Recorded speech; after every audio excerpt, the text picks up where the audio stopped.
Bonjour à tous. Avant toute chose, je tiens à remercier mon collègue Yvan David de m'avoir invité à m'exprimer sur l'agriculture dans le cadre d'une conférence internationale du groupe IDE. Le sujet que je souhaite aborder aujourd'hui concerne les dangers que représente le Pacte vert européen pour l'agriculture européenne.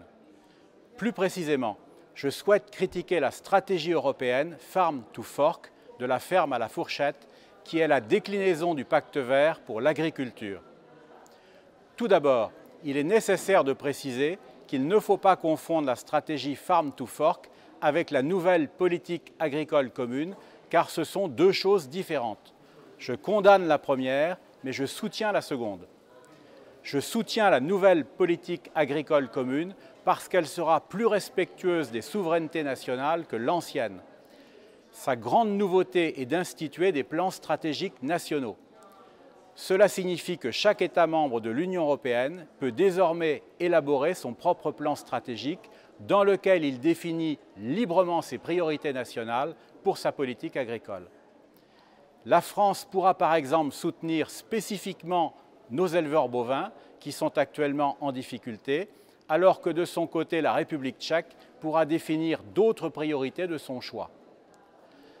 Grâce au groupe IDE, qui m'a désigné pour le représenter, j'ai été l'un des 7 eurodéputés qui ont négocié le règlement européen sur les plans stratégiques nationaux.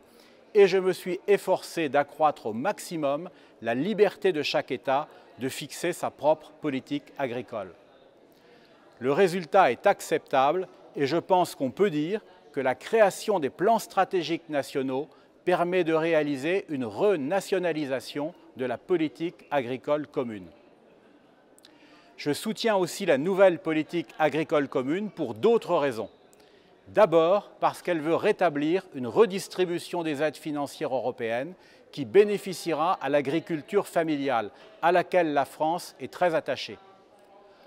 Ensuite, parce qu'elle renforce l'aide spécifique à l'installation des jeunes agriculteurs, ce qui est nécessaire pour assurer la transmission des exploitations. Enfin, parce qu'elle concilie de façon réaliste l'agriculture avec la protection de l'environnement. Dans ce domaine, sa principale nouveauté est de créer des éco-régimes. Il s'agit de pratiques respectueuses de l'environnement, comme l'agriculture biologique ou la plantation de haies, qui font l'objet de financements spécifiques. Ces éco-régimes s'accompagnent d'une double liberté, celle de chaque État, de choisir les éco-régimes qu'il veut dans son plan stratégique national, et celle de chaque agriculteur de s'engager ou non dans les éco-régimes proposés par le plan stratégique national de son État. Cette nouvelle politique agricole commune a donc beaucoup de qualités. Elle est une formidable source d'espoir pour l'avenir de l'agriculture européenne. Elle est hélas menacée par la stratégie Farm to Fork. La stratégie Farm to Fork est une initiative de la Commission européenne qui vise à obliger l'agriculture à respecter à marche forcée des exigences environnementales très ambitieuses.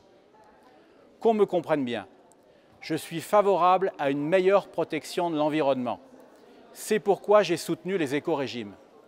Mais je ne veux pas qu'au nom d'une conception déraisonnable de la protection de l'environnement, on mette notre agriculture en péril. Or, c'est malheureusement ce que fait la stratégie Farm to Fork. Ces objectifs sont en effet excessifs. Elle exige que d'ici à 2030, l'agriculture européenne baisse de 50% son utilisation de pesticides, de 50% son utilisation d'antimicrobiens pour l'élevage et de 20% son utilisation d'engrais. Elle exige aussi que d'ici à 2030, le pourcentage de l'agriculture biologique soit multiplié par 3, en passant de 8% actuellement à 25%. Elle exige enfin, toujours à l'horizon 2030, que 10% des terres agricoles soient laissées en jachère.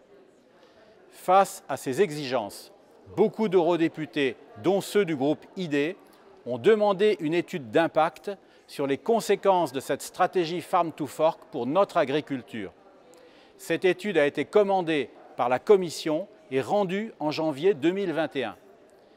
Ces résultats sont si alarmants que la Commission l'a dissimulé pendant 7 mois, ce qui est scandaleux. elle ne l'a dévoilée qu'en août 2021, c'est-à-dire le seul mois de l'année où le Parlement européen ne siège pas. Que dit cette étude? Elle révèle que si on applique la stratégie Farm to Fork, la production agricole européenne baissera en moyenne de 15% et les revenus des agriculteurs européens baisseront en moyenne de 16%. L'étude ajoute que ces sacrifices ne profiteront même pas à l'environnement car l'Union européenne sera obligée, pour compenser sa baisse de production, d'importer davantage de produits agricoles non européens qui, eux, ne respecteront pas nos règles environnementales. Une autre étude émanant de l'université allemande de Kiel prévoit des conséquences encore plus catastrophiques pour notre agriculture. Comment la Commission peut-elle continuer à défendre une stratégie aussi mortifère? C'est parce qu'elle subit l'influence des lobbies écologistes les plus radicaux. Frans Timmermans, vice-président de la Commission, est leur représentant le plus virulent. Lors de la négociation du règlement sur les plans stratégiques nationaux, il venait parfois remplacer le commissaire à l'agriculture pour tenter de nous imposer sa vision idéologique de la protection de l'environnement. C'est un ayatollah vert qui pense que la protection de la planète passe par le sacrifice de notre agriculture. Dans le même ordre d'idées, la fonctionnaire grecque chargée de la stratégie Farm to Fork à la Direction générale de la santé est venue nous expliquer, en commission agriculture, que la survie de la planète exigeait selon elle qu'on mange moins de viande rouge et qu'on diminue radicalement notre cheptel bovin. Une autre écologie, plus respectueuse de notre agriculture, est pourtant possible, mais elle est négligée par la Commission. C'est en tout cas ce que pensent les syndicats agricoles français. Récemment, l'un d'eux m'a invité à visiter une ferme modèle en Normandie. Cette ferme réussit à diminuer son empreinte carbone en pratiquant la méthanisation, qui consiste à récupérer les déjections bovines pour les transformer en biogaz. Mais quand j'ai interpellé la Commission sur la méthanisation, ça ne l'a pas du tout intéressé. C'est fort dommage, car c'est un procédé qui permet de concilier la protection de l'environnement avec le maintien de l'élevage bovin. Il faut donc se rendre à l'évidence. La stratégie Farm to Fork est un danger mortel pour notre agriculture et nous devons tout faire pour empêcher la Commission de la mettre en œuvre.